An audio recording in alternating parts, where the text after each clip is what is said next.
Hey guys, Zaman And Christina from Our Rich Journey. Today we are talking about financial minimalism.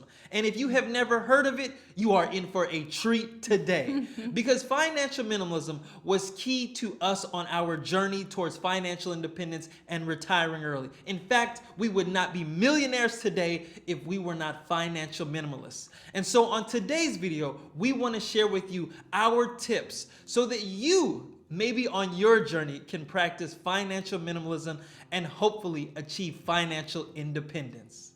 So before we get started, let's first define financial minimalism, and it starts with the basic concept of minimalism. So minimalism in and of itself means to focus on what is essential to you in your life. Anything that doesn't fall into that essential category, you just get rid of it. And that translates over to your finances too. So financial minimalism is focusing on spending your money on things that are essential to you and not spending your money on anything else. But it also has to deal with simplifying and prioritizing your finances. So financial minimalism is powerful on so many levels. Not only does it simplify your approach to managing money, but it also frees up more money. Because you are only spending money on essential things, you end up saving more money, which in turn allows you to invest more money. This was crucial for us on our journey and why we are such fans of financial minimalism. So we're gonna go through our different tips for how you can achieve financial minimalism. But before we do, if you are new to our channel is all about making money, saving money, and investing money on the road to financial independence. Aman and I were on that journey for 8 years. We reached financial independence. We quit our federal government jobs and we retired. So if you are interested in financial independence or ways to make, save, and invest money, make sure you subscribe to our channel. So let's start off with our first tip for pursuing financial minimalism, and that is to think of debt as if it is clutter. When you have a lot of things around you, a lot of clutter, it prevents you from thinking straight. And so the goal should really be to minimize the amount of debt that you have so that you can focus on growing your wealth and reaching financial independence. So I love this analogy of debt is clutter. Because if you are in a room and if that room is filled full of clutter, you have no ability to maneuver in that room. You can't get around. And that is exactly what happens when you have too much debt in your life.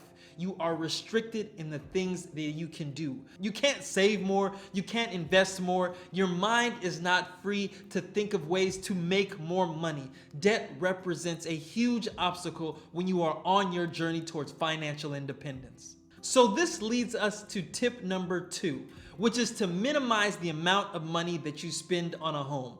And now this may sound like a duh, minimize the amount, but the problem is most people overspend on a home because they buy a home that is too big.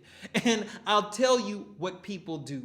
They want to buy a home that has an office, that has a man cave, that has a foyer that is the size of another room. They want to get these homes that are so gigantic that they end up spending too much on a home. And in reality, they don't utilize most of the space in that home. You see, all of that underutilized space is money that you are wasting because you could have bought a smaller home and thereby saved more money.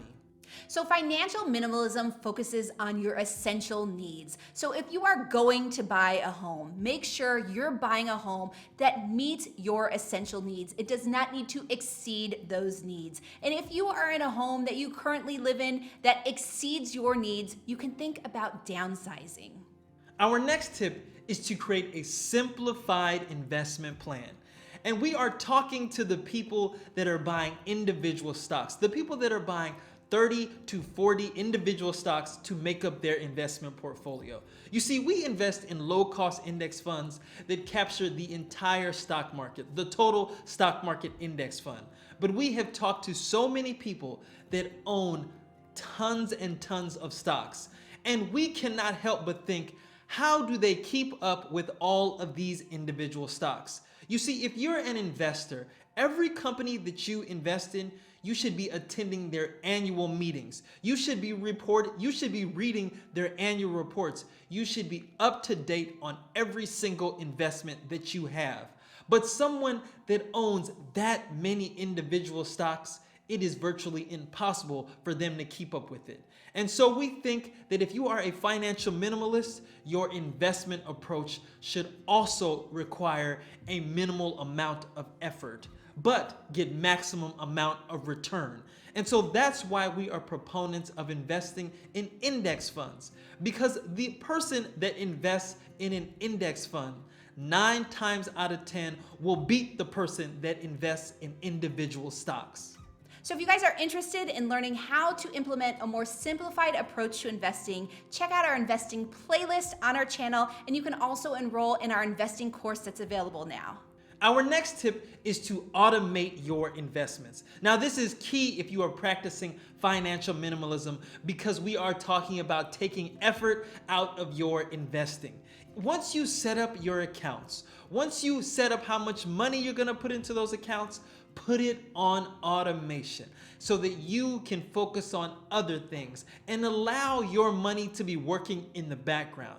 That is something that we did, and it took so much effort out of investing. And it also took the emotions out of investing and the ability and the need to want to try to time the market. Automation is so powerful on so many different levels, but it is key when you are practicing financial minimalism.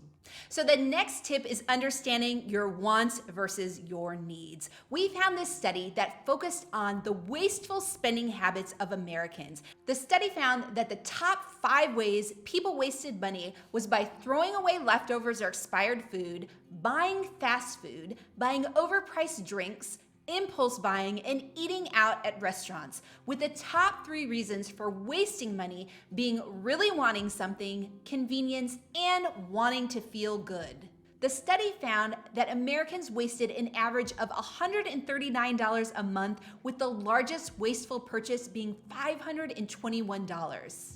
So I think what's really interesting about this study is that it points out inconvenience and happiness. You spend more because you don't want to be inconvenienced, or you spend more because you think that purchasing certain things will make you happy. So if you can understand this, and you can understand that possibly by pre-planning something, you can avoid or eliminate that element of inconvenience so you're not wasting money, and then really finding out where you can reach happiness that eliminates you having to buy something to get to that level of happiness. Does that expensive purse really make you feel happy? Or does that expensive watch really make you feel happy?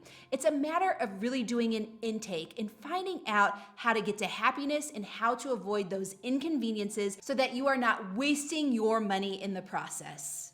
Our next tip is to keep the number of accounts that you have low. You don't want to be stressed out with maintaining 3 different emergency funds, 4 different checking accounts, 5 different savings funds, and 10 different brokerage accounts. The idea is you want to be able to track everything, and you want to have everything as simple as possible. And by keeping a minimal number of accounts, you're better able to track them, but then you're also able to catch those additional fees, because by having so many different accounts all at once, you may be getting hit with fees that go unnoticed. So try and keep your accounts consolidated and to a minimum.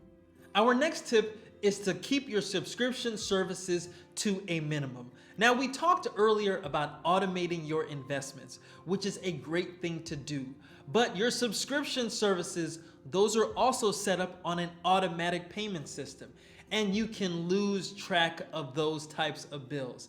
There are people that have subscriptions going for years and don't realize that they have been paying for those subscriptions. So we only have 2 subscription services, Spotify and Netflix. And that's what we've kept it to forever, it seems like it. And we may even get rid of one. But by keeping our subscription services to the bare minimum, we are able to keep track of where all of our money is going.